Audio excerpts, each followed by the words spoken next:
শেষ সময়ে কোন কোন রচনাকে একবার চোখ বুলিয়ে নেবে সেই বিশেষ ভিডিওটা নিয়ে এলাম এখন। রচনার সাজেশান আগেই দিয়েছি, আমি লাস্ট মিনিট সাজেশানও দিয়েছি, তোমরা চাইলে দেখে নিতে পারো একবার। রচনায় যে 5টা বা 6টা রচনা তোমরা একটু বিশেষ গুরুত্ব দিয়ে করবে সেগুলো শুনে রাখো। প্রত্যেক বছরই বিজ্ঞান থেকে একটা রচনা থাকে, এবছরও থাকবে। বিজ্ঞান বিষয়ক আমি 2টো রচনা তোমাদের বলবো, একটু চোখ বুলিয়ে রাখবে শেষ সময়। একটা হলো বিজ্ঞান ও কুসংস্কার, আর একটা বিজ্ঞান আশীর্বাদ না অভিশাপ। পরিবেশ সংক্রান্ত একটা রচনা তোমাদের থাকে।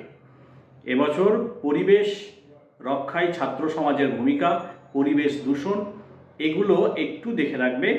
এমনভাবে করবে যেন একটা রচনা পড়লেই 2টো রচনা করা যায়। পরিবেশ সংক্রান্ত, পরিবেশ রক্ষা, পরিবেশ দূষণ, পরিবেশ রক্ষায় ছাত্র সমাজের ভূমিকা, এই সব কটা রচনা একটা রচনার মধ্যেই এসে যাবে। একটু বুদ্ধি করে চোখ বুলিয়ে রাখবে রচনাগুলো। আর যে 2টো রচনার কথা বলবো সেটা হলো বাংলার উৎসব আর ঋতু বৈচিত্র্য। এ দুটো এবছর পড়ার সম্ভাবনা খুব বেশি। আত্মকথা থেকে রচনা পড়ে, কিন্তু আত্মকথা থেকে রচনা কমন পাওয়া খুবই কষ্টকর।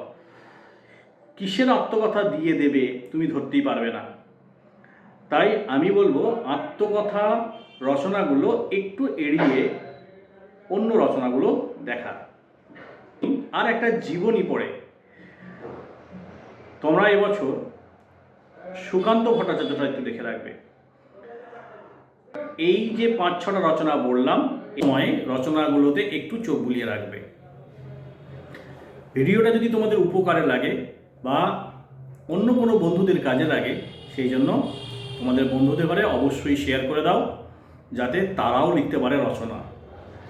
তোমাদের পরীক্ষা খুব ভালো হোক, আমার দোয়া আশীর্বাদ তোমাদের সঙ্গে রইল।